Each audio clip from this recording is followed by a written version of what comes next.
I don't even know where to begin. Maybe I should start by saying that no one ever imagines their marriage ending up like mine did. When we exchanged vows, I believed we had something solid, something that could withstand the ups and downs. But nothing prepares you for what happens when trust is shattered so completely, and the man you thought you knew turns out to be someone else entirely. Tommy and I had been married for 10 years. He worked as a truck driver, long hauls, coast-to-coast trips that sometimes kept him away for weeks at a time. At first, it wasn't so bad. We missed each other, of course, but there was always that joy of seeing him return, the excitement of having him back in the house, even if just for a short while. I used to think those little breaks kept our relationship fresh. I had time to focus on myself, on the house, on my job. I worked as a freelance designer, which allowed me the freedom to stay home. When Tommy would return, I would make him his favorite dinner. The house would be spotless, and we'd spend the night talking, catching up on everything he'd missed. It wasn't always like that, though. As time went on, something changed. He became distant, distracted even when he was home. I chalked it up to the stress of his job. He was always tired, physically worn out from the long hours behind the wheel. It made sense that he'd be exhausted. I didn't want to nag, so I left him to rest, assuming things would get back to normal once his schedule calmed down. But they never did. It started with small things, him forgetting little details about our lives, not remembering what day it was, or acting surprised when I mentioned something we had talked about just days before. At first, I laughed it off, thinking it was just fatigue. But then the texts began. Late-night notifications from numbers I didn't recognize. Messages that he'd quickly brush off or delete before I could even ask. I should have said something then, confronted him about it, but I didn't. I was afraid of being that wife, the one who's paranoid, who questions everything. He was my husband, after all. We had built a life together. Why would he lie to me? It wasn't until one night, when he was supposedly on the road, that the truth started to unravel. I had woken up around 2 a.m. to use the bathroom, and instinctively, I checked my phone. There was a text from him saying, "Good night. Love you," sent around midnight. It seemed sweet enough, except for one thing. It didn't feel like a message meant for me. The words were there, but something about the tone, the timing, it felt off. He usually called me before bed, even if he was exhausted. And when he didn't, he would at least send a voice message. This one was just too impersonal. The more I thought about it, the more it nagged at me. I couldn't shake the feeling that something was wrong. I tried to push it out of my mind, but curiosity got the better of me. I opened up our shared phone bill, the one that tracked all our call logs. And there it was, numbers I didn't recognize, calls made late at night when he was supposedly driving. Calls that lasted far too long to be work-related. My heart raced as I stared at the screen, trying to make sense of it all. Maybe there was an explanation. Maybe these were work calls, I told myself. But deep down, I knew. The woman's intuition that I had tried to suppress for so long was screaming at me. The next morning, I confronted him. I tried to stay calm, to give him the benefit of the doubt, but the second I mentioned the calls, I saw it. That flicker in his eyes, the way his posture stiffened, he was hiding something. He denied it, of course. "It's nothing, just work stuff," he said, brushing it off like it was no big deal. "You're overthinking this, Jess." But I wasn't overthinking, and I wasn't about to let it slide. Not this time. So, I did something I had never done before. I went through his phone. When he was in the shower, I unlocked it and scrolled through his messages. There weren't any from the numbers I had seen on the bill, but there was one app one hadn't noticed before. It was some kind of messaging app, one I'd never heard of. That's when I found the real conversations. They weren't work-related. They weren't innocent. And they definitely weren't meant for me. The messages were from other women. They were flirty, sometimes explicit, filled with plans to meet up in cities I knew he had driven through. My heart sank as I read them, my hands trembling. It wasn't just one woman. There were several, each from a different part of the country, each one oblivious to the fact that the man they were talking to was married with a family at home. I didn't know what to feel. Anger, betrayal, heartbreak. They all hit me at once. I had always trusted him. I had stood by him through the ups and downs of his job, his long absences, the constant worry that he might get into an accident or worse. But this was something I never saw coming. When he got out of the shower, I was sitting at the kitchen table, his phone in front of me. He froze when he saw it, his face going pale. "You need to explain this," I said, my voice barely above a whisper. For a moment he just stared at me, and I could see the panic in his eyes. He knew there was no talking his way out of this. No excuses would fix the betrayal I felt. "I can explain," he stammered. But even as the words left his mouth, I could see he didn't believe them himself. "Who are they, Tommy?" I asked, my voice trembling with anger. "How long has this been going on?"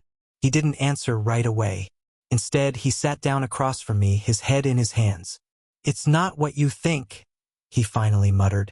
"Oh, really?" I snapped, my patience gone. "Then what is it, Tommy? Because it sure as hell looks like you've been cheating on me with half the country." His silence was all the confirmation I needed. After that night, nothing was the same. Tommy tried to explain, to apologize, but the words didn't mean anything to me anymore. How could they? He had lied to my face for who knows how long, pretending to be the devoted husband while living a double life on the road.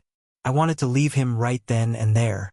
I wanted to pack my bags, walk out the door, and never look back. But it wasn't that simple. We had built a life together, a house, shared finances, and years of memories. And despite everything, a part of me still loved him. I hated that I did, but it was the truth. I decided to stay, at least for a while, to see if he could earn back my trust. We went to counseling, and he swore up and down that it had just been a phase, that it didn't mean anything. He was lonely on the road, he said. It was just physical, nothing emotional. But the thing about trust is that once it's broken, it's almost impossible to repair. Every time he went back on the road, I wondered what he was really doing.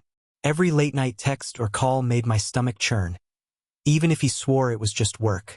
I became paranoid, checking his phone, his emails, even tracking his location through an app we had installed to keep in touch. And that's when I found out the truth. It wasn't just a one-time thing, and it wasn't over. He was still seeing other women, still living that double life. The promises, the counseling, all of it had been a lie. Once I realized that Tommy hadn't changed, the anger inside me burned like wildfire. I tried to keep it together for the sake of our lives, our routines, but I could feel the resentment creeping into everything I did. Every time he kissed me goodbye before leaving for another trip, every time he sent me a "thinking of you" text, it felt like a mockery, a cruel joke at my expense. But still, I couldn't bring myself to confront him again right away.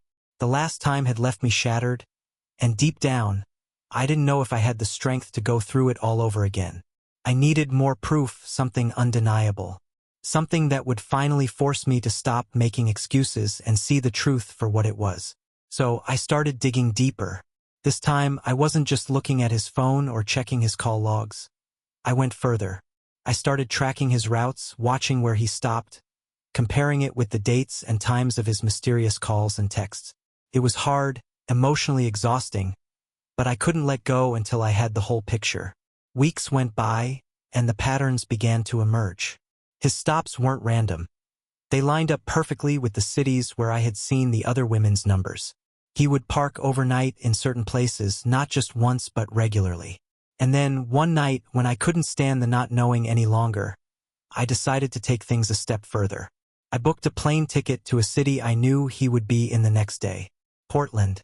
He had told me he was hauling a load up to Oregon, and sure enough, I had traced his route to a truck stop just outside the city. I don't know what I was expecting, or if I even wanted to catch him in the act. But I had to see it for myself, to know once and for all whether the man I had married was truly lost to me. I arrived late in the afternoon, my stomach in knots as I checked into a small motel nearby. I hadn't told anyone I was coming. I didn't even know what I'd do if I found him. My mind raced with possibilities, none of them good. What if I confronted him in the middle of a parking lot? What if the woman he was seeing was with him? I sat in that motel room for hours, pacing, staring at the clock, trying to convince myself that maybe I was wrong. Maybe this was all in my head, and I'd get there only to find him alone, asleep in his cab, waiting for his next haul. But I knew better. Around 8 p.m., I finally worked up the nerve to go. I took a cab to the truck stop and stood across the street, watching the rows of parked trucks, trying to find his rig. There it was, his truck, the one I had washed 100 times, the one with our initials scratched into the dashboard. But he wasn't inside. The cab was empty. My heart pounded in my chest as I scanned the area, looking for him. And then I saw them.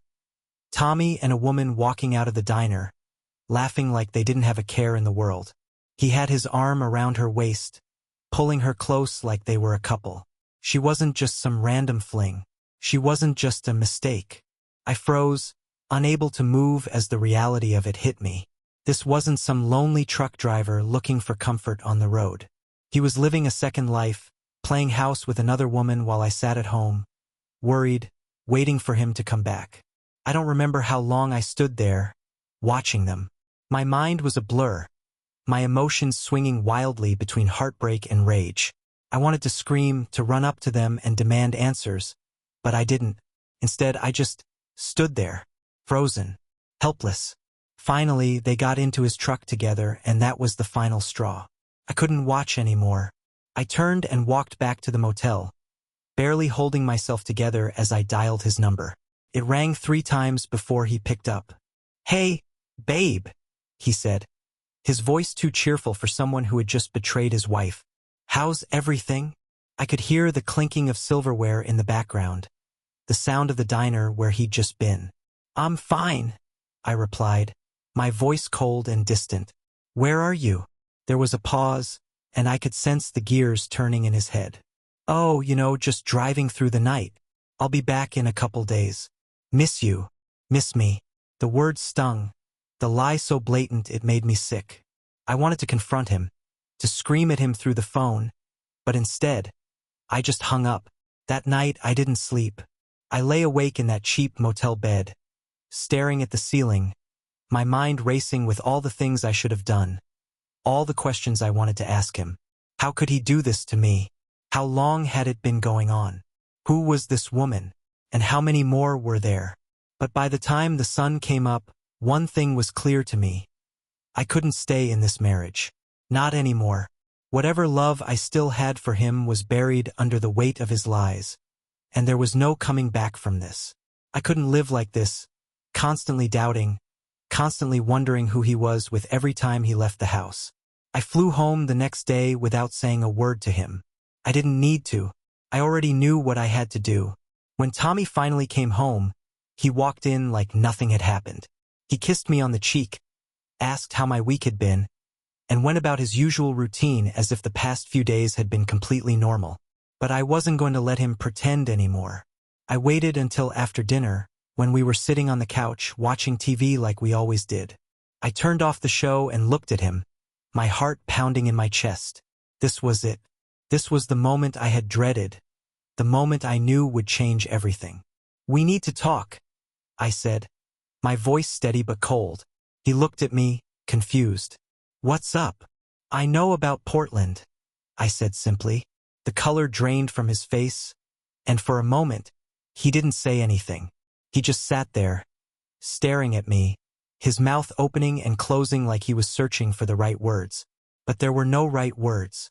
Not this time. "I don't know what you're talking about," he finally muttered. But the panic in his eyes told me everything I needed to know. "Don't lie to me, Tommy," I snapped, my anger finally breaking through. "I was there. I saw you with her." He stared at me, stunned, as if he couldn't believe I had actually caught him. For a long moment, neither of us spoke. The silence hung heavy in the room, filled with all the unspoken words, all the betrayals. "Jess, I can explain," he started, but I cut him off. "No, you can't," I said, standing up. "I've heard enough of your excuses. I'm done, Tommy. I'm done with the lies, the cheating, all of it." He reached for me, his voice pleading now. "Jess, please, I'm sorry. It was a mistake." But I didn't let him finish. "You didn't just make a mistake, Tommy. You made a choice. Over and over again, you chose to betray me. And I can't live like this anymore." The weight of my words hit him, and for the first time, I saw real fear in his eyes. He knew it was over. He knew he had pushed me too far. After that confrontation, everything was different. Tommy tried to make things right, of course. Flowers, promises, even a trip he planned for us, as if some romantic getaway could fix the years of betrayal. But I wasn't interested anymore. It wasn't just that he had cheated. It was that he had taken advantage of my trust for so long, stringing me along while living a life that I was never a part of. The days after our argument were filled with a painful, suffocating tension. Tommy would come home from work, sit quietly at the dinner table, glancing at me with pleading eyes, but I could barely look at him. I had nothing left to say. I was too exhausted, emotionally drained from years of being the good wife, the one who waited at home, the one who believed every excuse. I started sleeping in the guest room.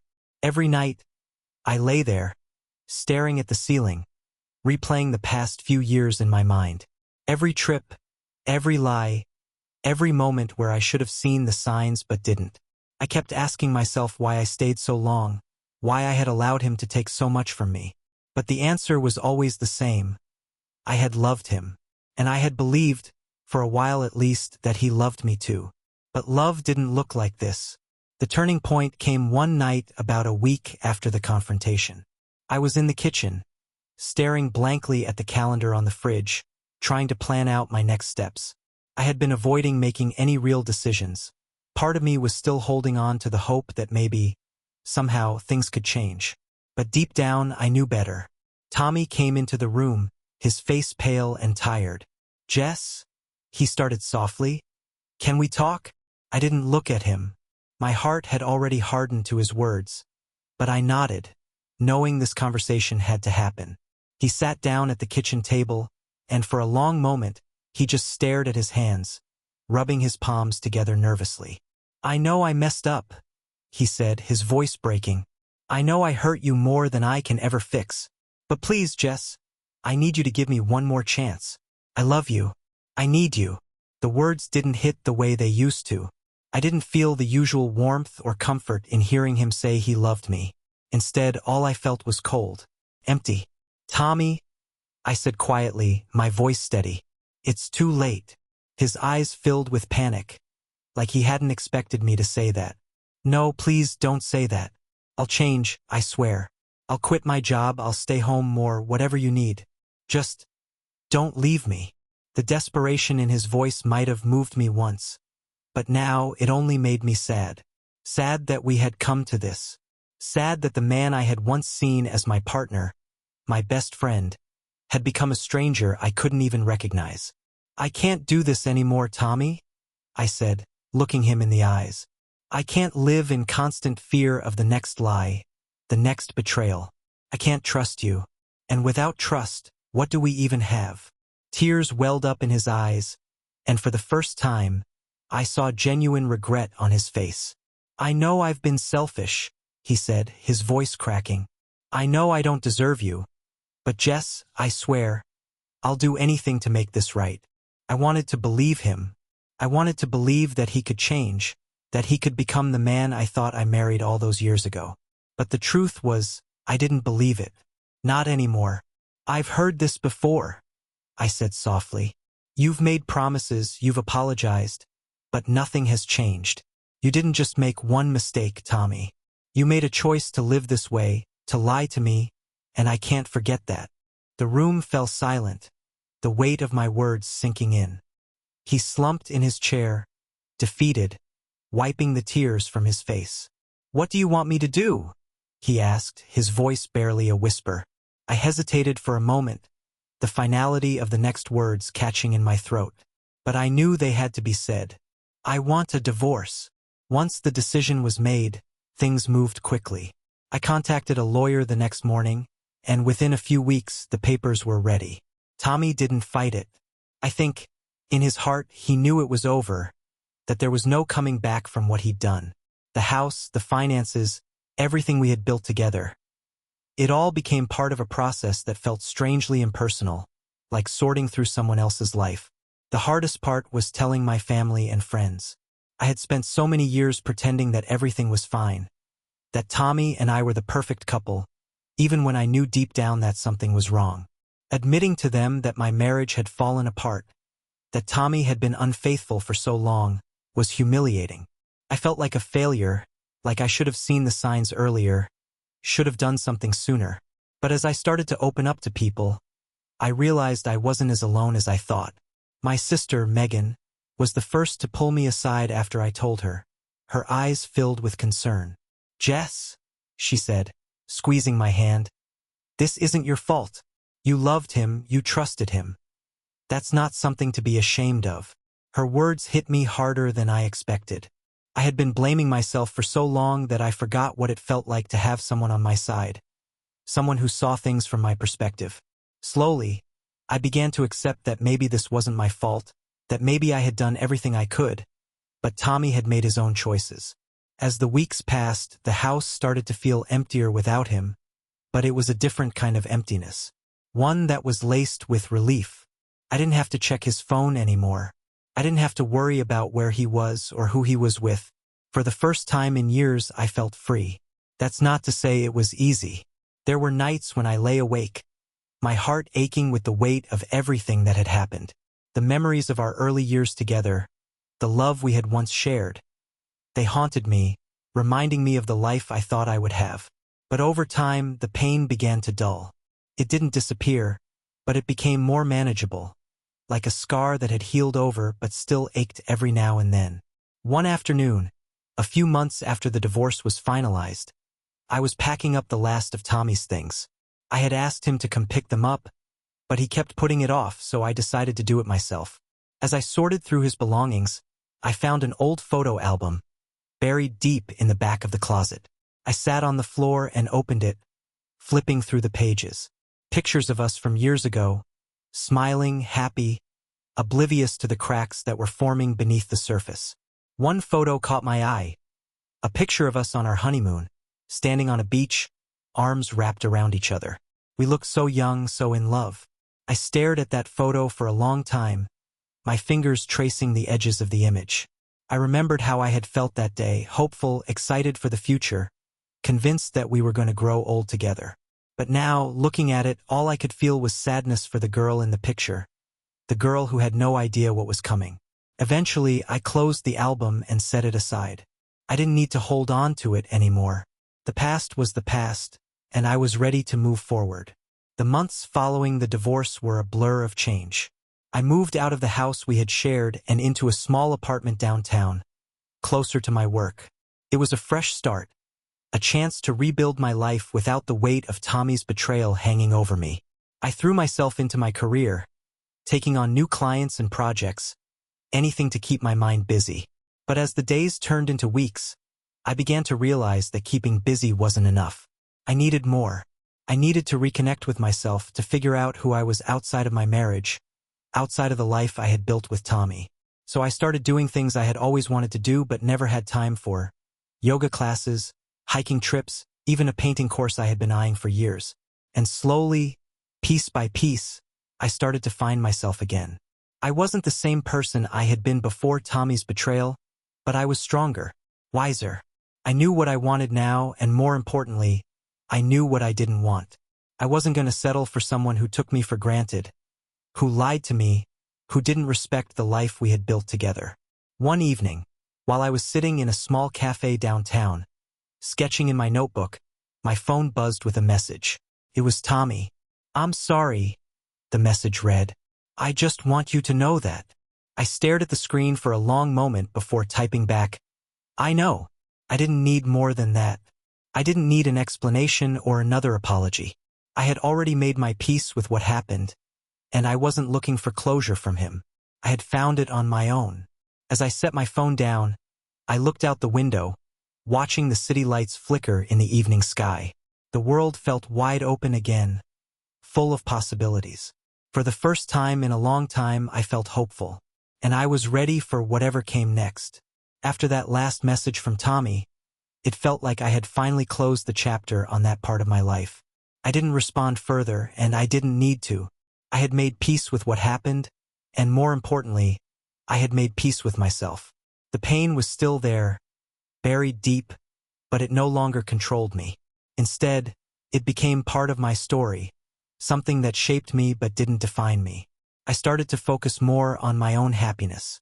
For the first time in years, I wasn't living for someone else.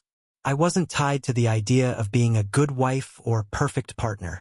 I was just me, and I was learning to love that person again.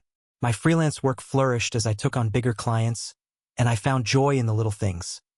Taking long walks, going out with friends, even just sitting by myself in the park, enjoying the silence.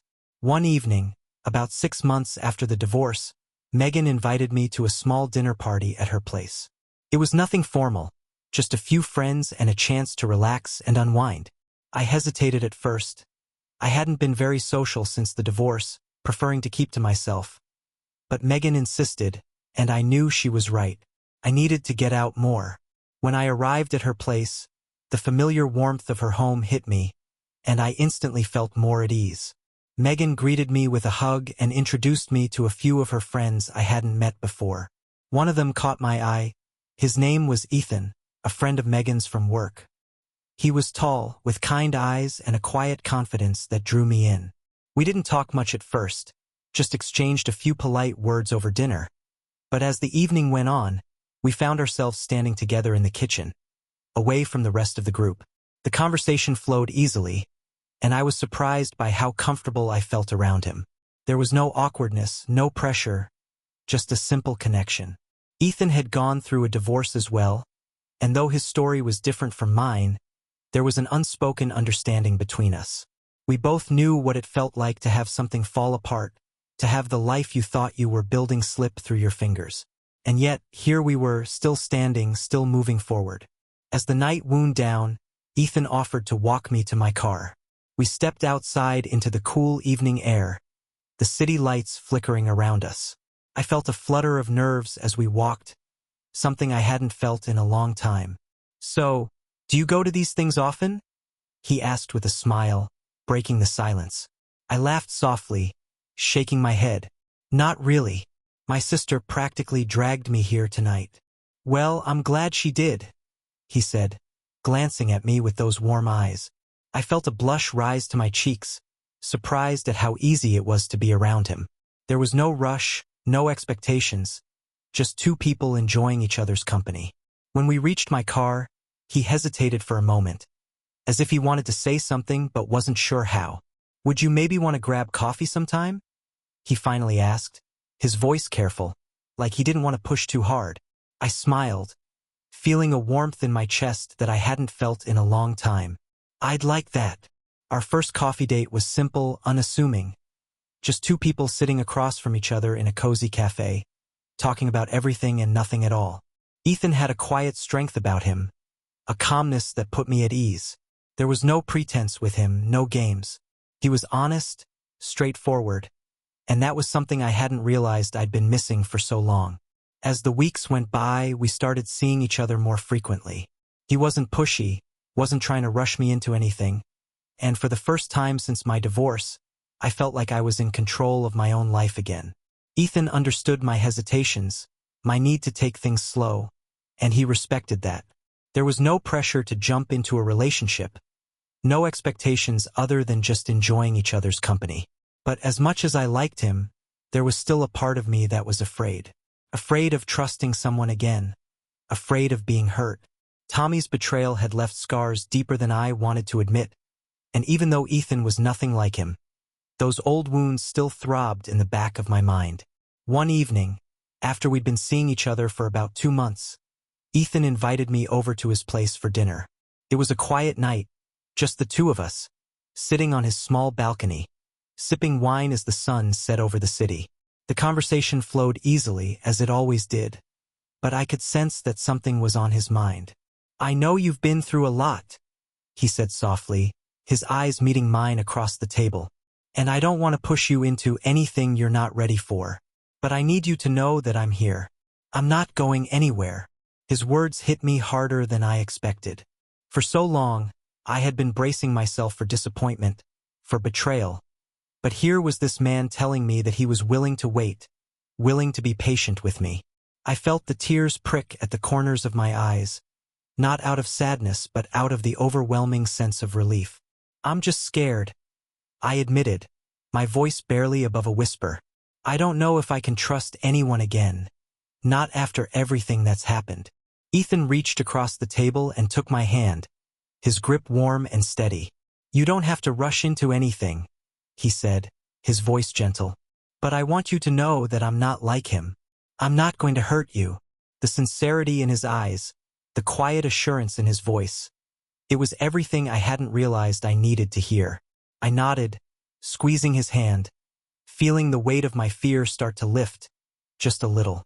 That night, as we sat together on his balcony, watching the stars come out, I felt something shift inside me. It wasn't a grand revelation, but a quiet, gentle realization that maybe, just maybe, it was okay to let someone in again. As time went on, things between Ethan and me slowly grew deeper. We didn't rush into anything, didn't force the relationship to be something it wasn't, but it was undeniable that something real was blossoming between us. He was patient with me, understanding when I had moments of doubt or when old wounds resurfaced.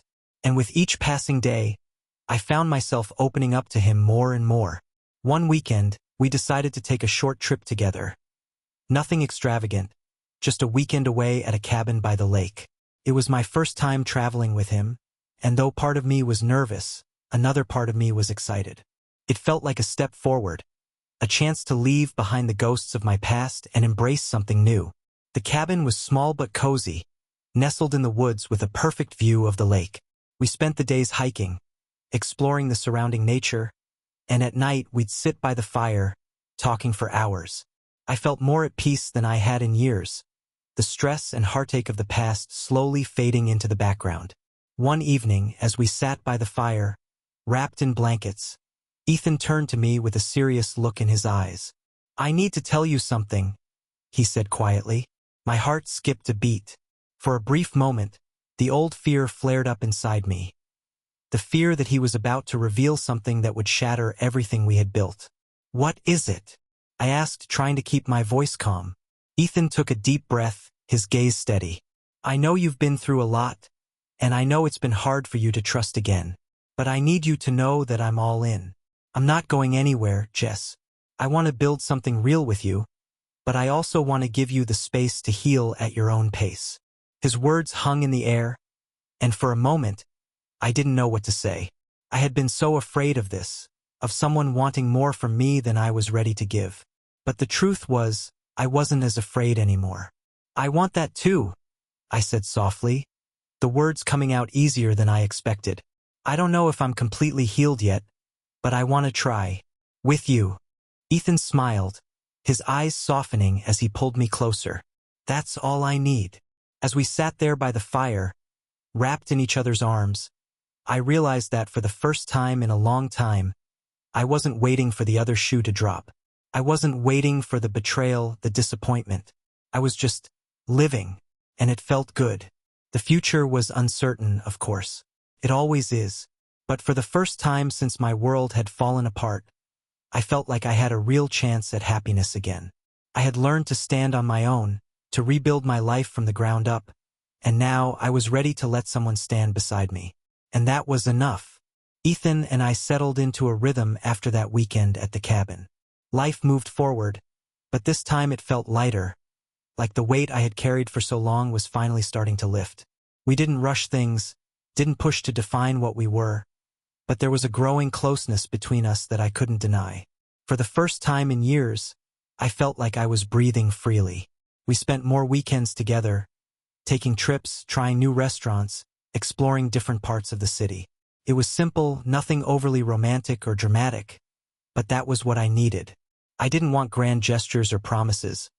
I wanted stability, someone who was just there, who understood my past but didn't try to fix me. Ethan never tried to fix me. He accepted me as I was, scars and all, and in return, I started to let down my walls. Slowly but surely. I wasn't ready to move in with him, wasn't ready to make big changes in my life, but I wasn't running away from the idea anymore. That, in itself, felt like progress. But with progress came challenges, as always. It wasn't long before Tommy tried to re-enter my life. I should have known it was coming. The guilt, the regret, the realization of what he had lost. It always happens that way, doesn't it? People don't realize what they had until it's gone. It started with small things. A text here, a voicemail there. At first, I ignored them. I didn't want to hear what he had to say. But when the messages kept coming, I decided to listen. Not because I wanted to reconcile, God, no. But because I needed to hear him say it. I needed to hear him acknowledge what he had done. To admit that the end of our marriage wasn't just some mistake that we could fix. One afternoon, when I was at home, his name flashed on my phone. This time, instead of letting it go to voicemail, I picked up. Jess, he said, his voice soft, tentative. Like he wasn't sure if I would hang up right away. Can we talk? I paused, taking a deep breath. About what? I've been doing a lot of thinking, he started, and I could hear the emotion in his voice. About everything about us. I know I messed up. I know I can't undo the past.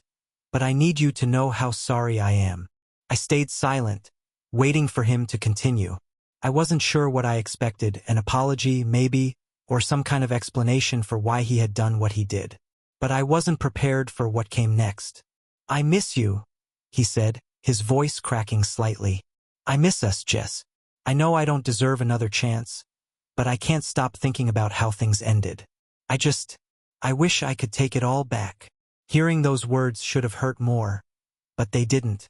Maybe a few months ago they would have shattered me. Maybe I would have cried, or maybe I would have even considered giving him another chance. But now, I felt nothing, or at least not the way I expected to. You can't take it back, Tommy, I said, my voice calm, steady. What you did, it wasn't just one mistake. It was years of betrayal. You lied to me, over and over again. That's not something you can just fix with an apology. I know, he said, his voice quiet, almost defeated. But I can't move on until I know that you're okay. The old me might have been touched by that, might have taken it as a sign that he was still the man I married deep down. But the new me? I knew better. I am okay, I said, the truth of those words sinking in even as I said them. I've moved on, Tommy. I don't need your apology to move forward. I've already done that on my own. There was a long pause on the other end, and for a moment I wondered if he had hung up. But then he spoke again, his voice barely above a whisper. Is there someone else? The question hung in the air, loaded with all the weight of his own guilt, his own insecurity. I could hear the fear in his voice, the realization that I wasn't waiting for him anymore. There is, I said honestly. But that's not why I've moved on. I moved on because I had to, for me. You don't get to ask about my life anymore, Tommy. That's not your place. His silence was answer enough.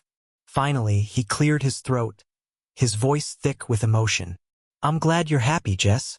I hope someday you can forgive me.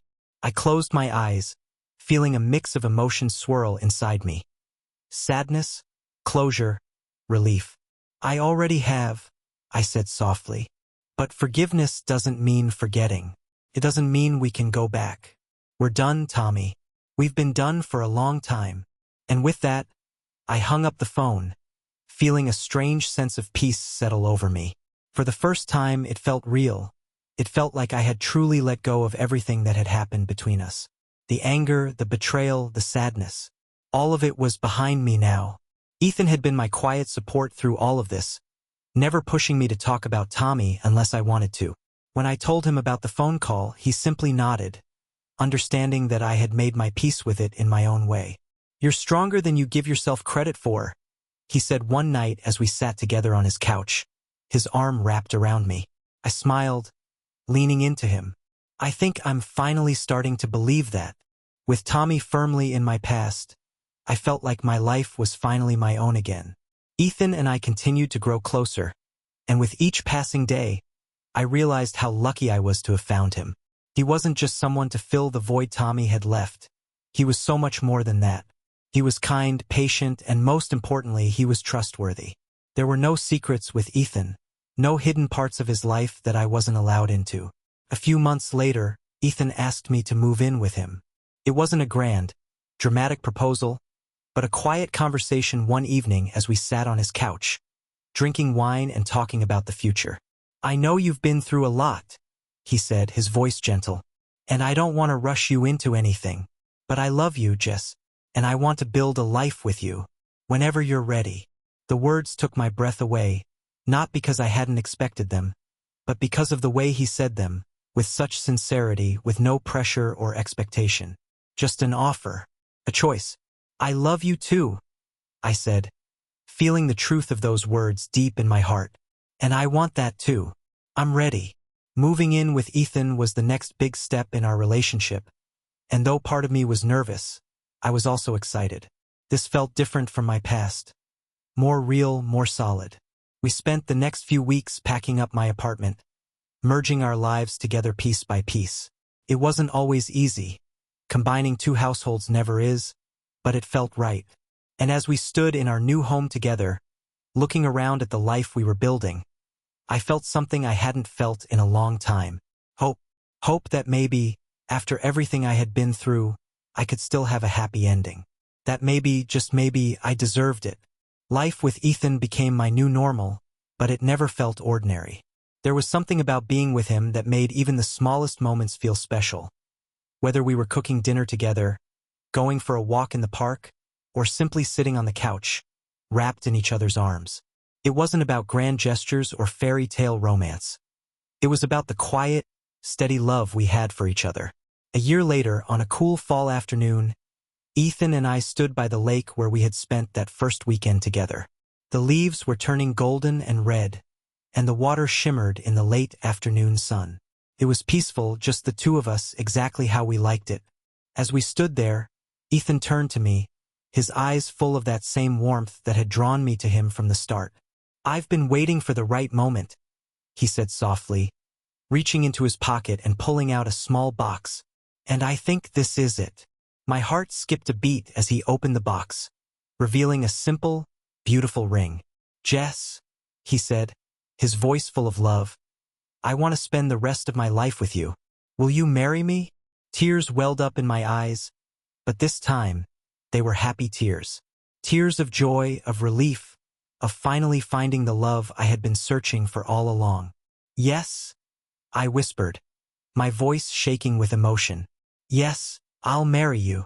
As he slipped the ring onto my finger, I felt a sense of peace wash over me. I had come so far, from the pain and betrayal of my past to the love and happiness I had found with Ethan. And now, standing by that lake, I knew that this was just the beginning of a new chapter. A chapter filled with love, trust, and a future I couldn't wait to build. After Ethan proposed, life felt like a whirlwind in the best possible way.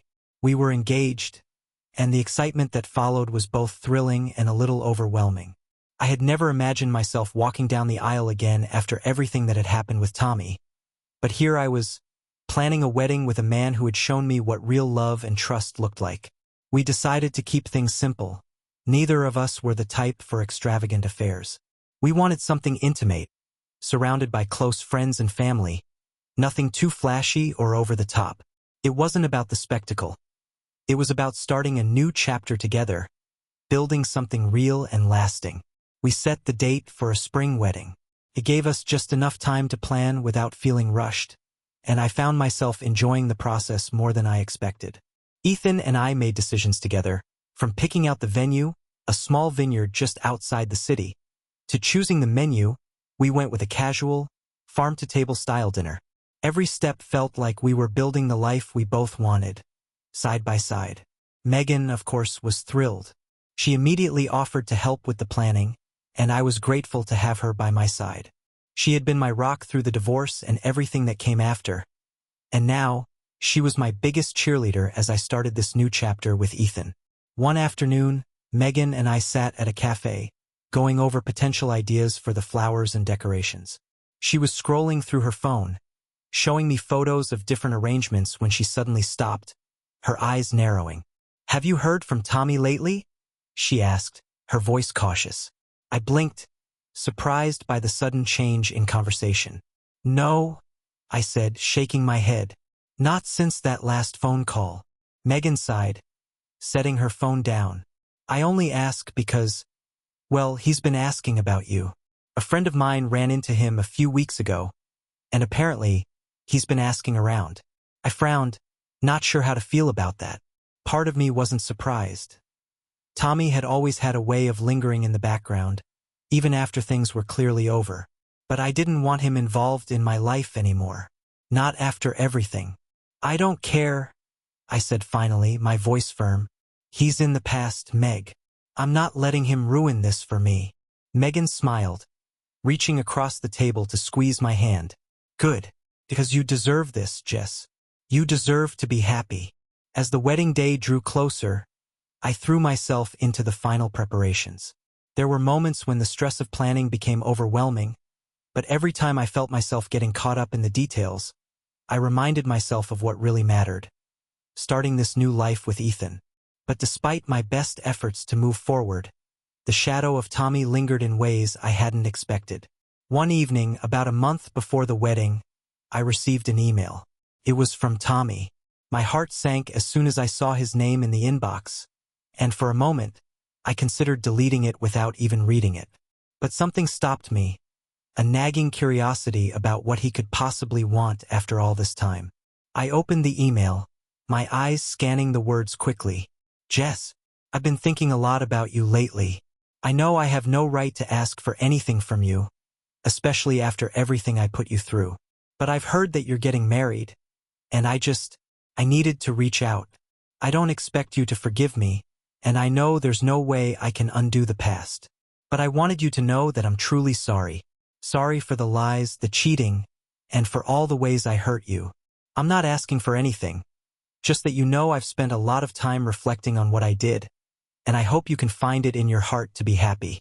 Congratulations on the wedding. I really mean that. I hope he makes you happy in all the ways I couldn't. Take care, Tommy. I stared at the screen, my emotions swirling. Part of me was angry that he had the nerve to contact me at all.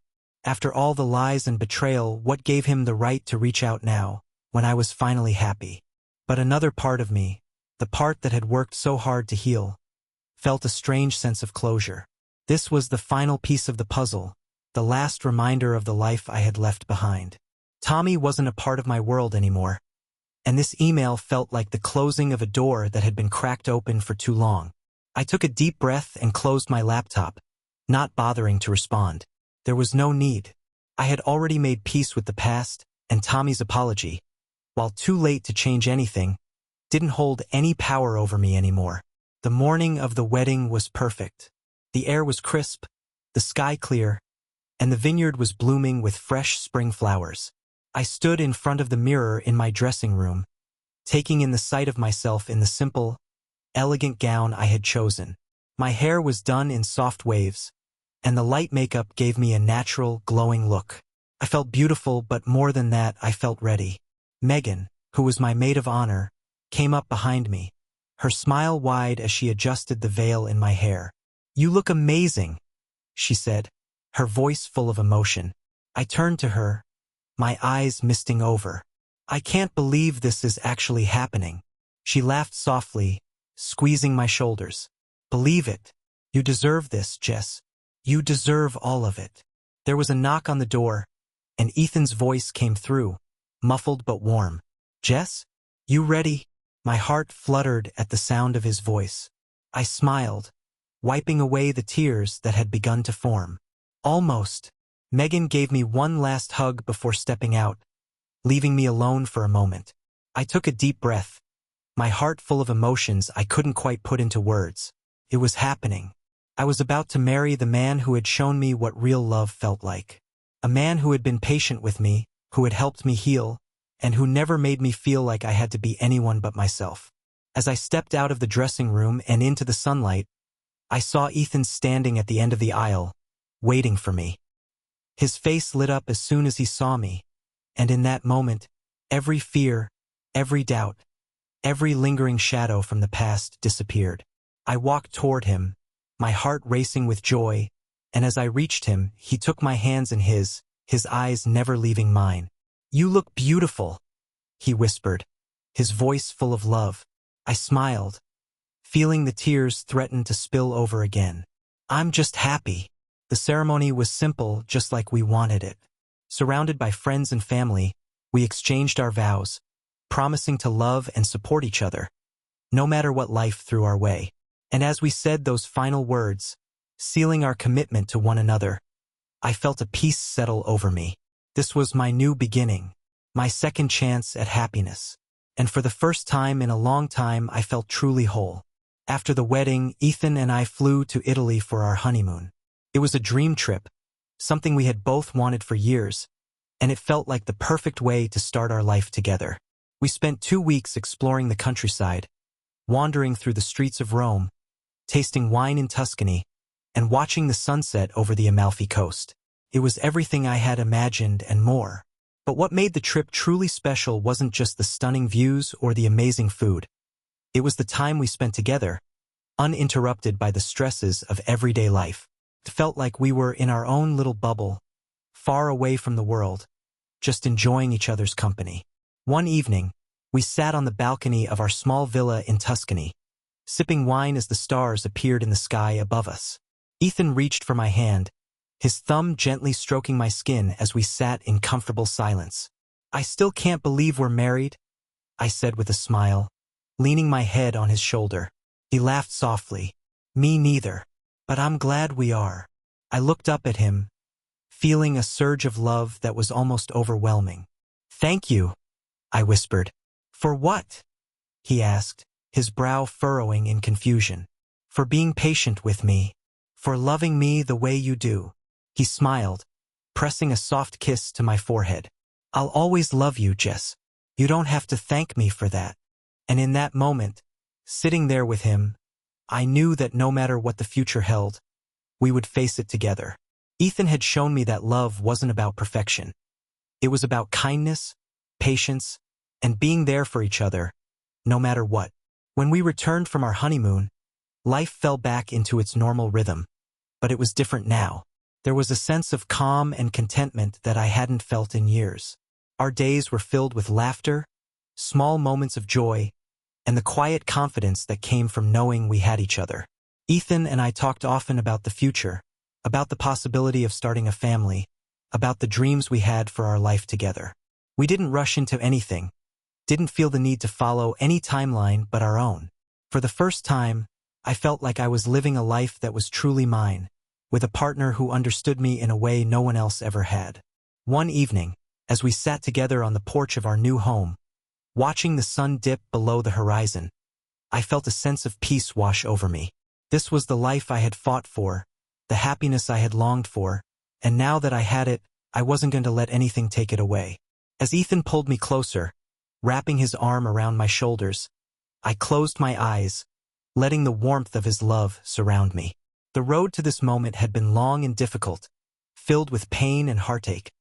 But in the end, it had all been worth it, because now I was exactly where I was meant to be.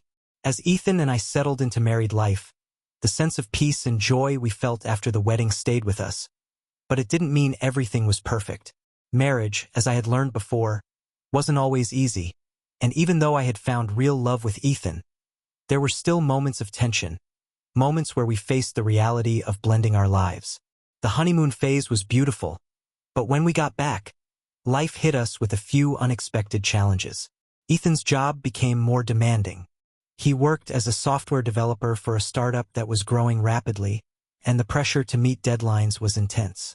There were weeks when he'd come home late, exhausted, barely able to keep his eyes open during dinner. I knew it wasn't his fault. He was doing his best to balance everything, but it started to take a toll on us. I had been through this before with Tommy. The long hours, the distance, the feeling of being second to work. But this time it felt different.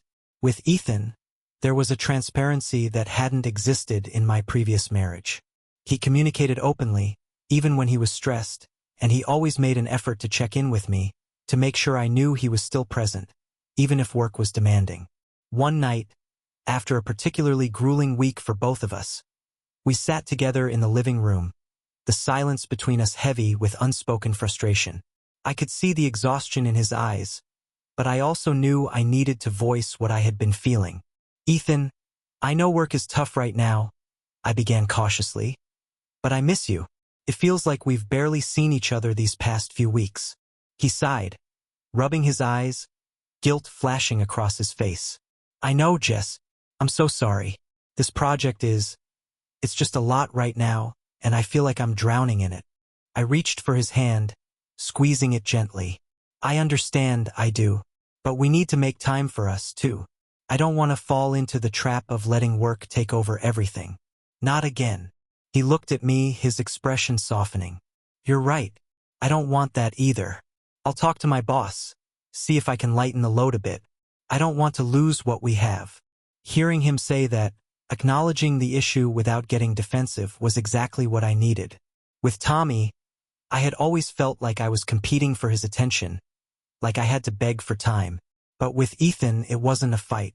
We were on the same team, working through things together. The next week, Ethan made a conscious effort to balance work and home. He started coming home earlier, and we set aside time for just the two of us. No phones, no distractions, just us. It was a small change, but it made a big difference. I could feel the tension between us easing, and the connection we had built getting stronger again. As things settled into a healthier balance, Ethan and I began to talk more seriously about the future, about what we wanted in the years to come. Children had always been a topic we danced around, never diving too deeply into it, but as time went on, those conversations became more frequent. One evening, as we were sitting on the porch, watching the sunset like we often did, Ethan brought it up again. Have you thought about kids? He asked, his voice soft but steady. I smiled, leaning into him. I have. I didn't think I wanted them for a long time. Not after everything with Tommy.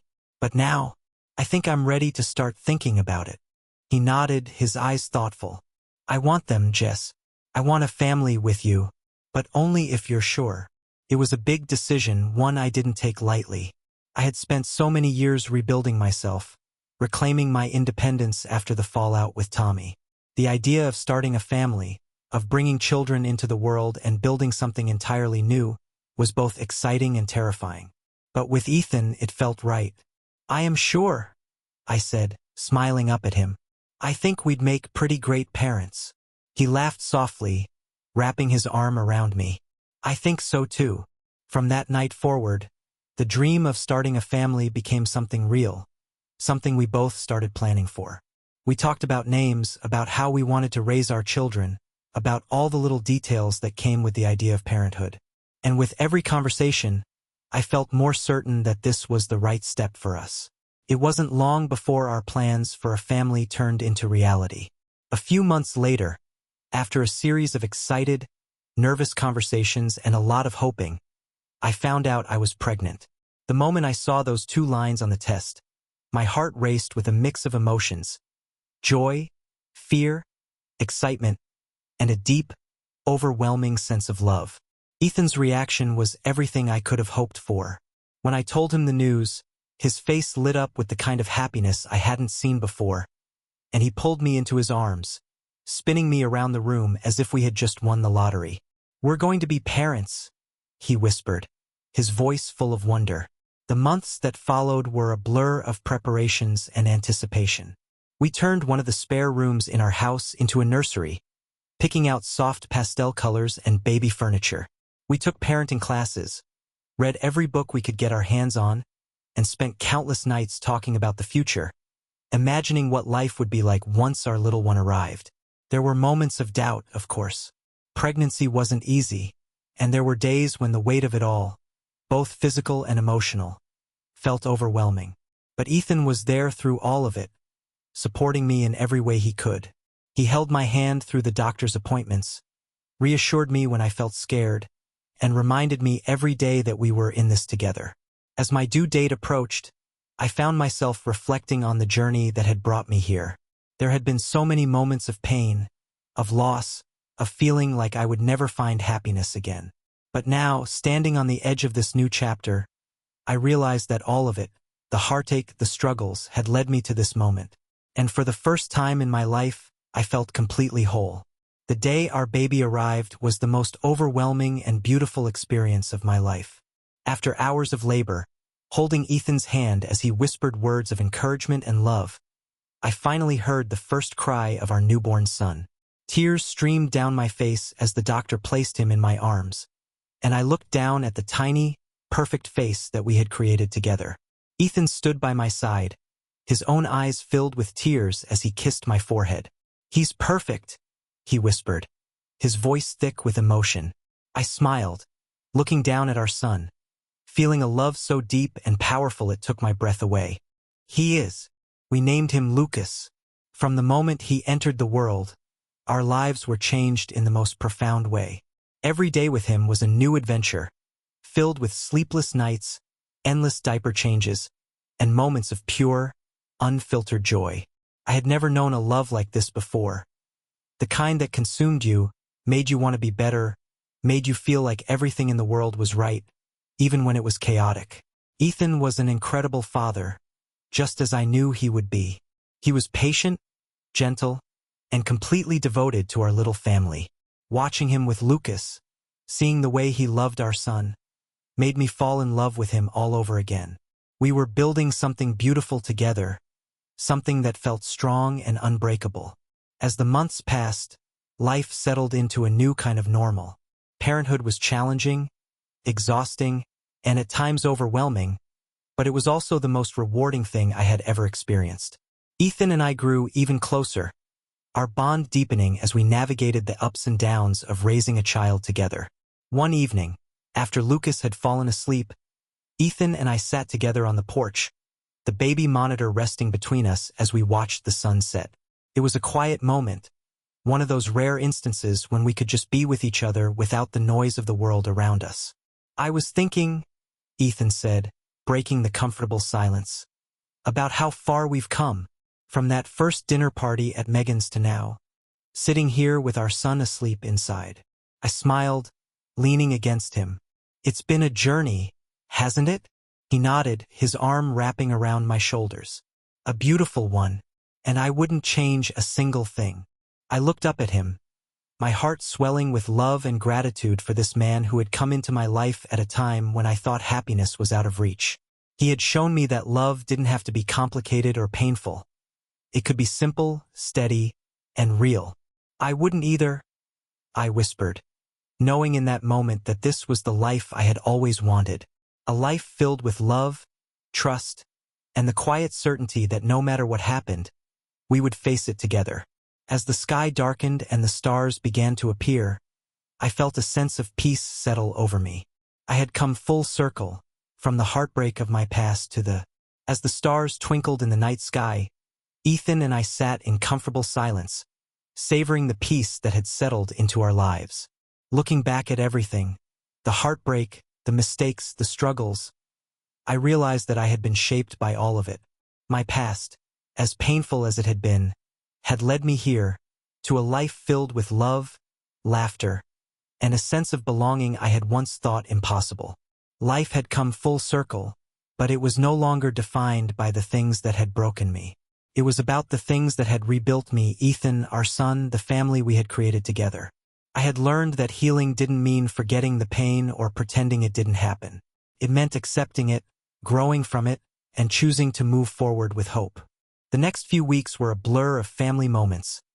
Lucas' first smiles, the quiet evenings spent together, and the joy of watching our son grow a little more every day. Ethan and I took turns with night shifts, changed more diapers than we could count, and sometimes just sat together in the quiet of our home, watching Lucas sleep peacefully, amazed by the life we had brought into the world. One night, as I was rocking Lucas to sleep, I found myself reflecting on the journey that had brought me to this moment. I had spent so much of my life thinking that love had to be hard, that trust was something fragile, easily broken. But now I knew better. Love wasn't about grand gestures or endless promises. It was about showing up, every day, through the good and the bad. It was about patience, forgiveness, and the quiet, steady presence of someone who loved you exactly as you were. I laid Lucas down in his crib and watched him for a moment, his tiny chest rising and falling with each breath. My heart swelled with a love so deep it almost hurt, and I knew that this was what life was really about. These small, perfect moments that made all the struggles worth it. I walked back into the living room, where Ethan was waiting for me, a soft smile on his face as he patted the spot next to him on the couch. I sat down beside him, resting my head on his shoulder, feeling the warmth of his arm around me. "We've got a pretty good life, don't we?" I whispered, closing my eyes and letting the contentment of the moment wash over me. We do, Ethan replied, his voice full of quiet satisfaction. And it's only going to get better.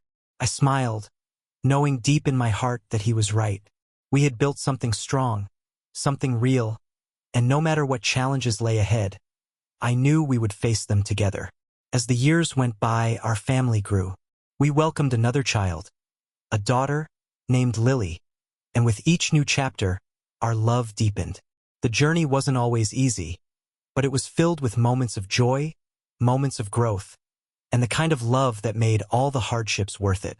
Ethan and I continued to build the life we had dreamed of, surrounded by family and friends, and grounded in the simple, steady love we had found in each other. Our children grew up in a home filled with laughter, love, and the unshakable bond of two people who had chosen to weather life's storms together. Looking back, I realized that the pain of my past hadn't been the end of my story. It had been the beginning of something new, something better. I had found the love I deserved, and in doing so, I had found peace.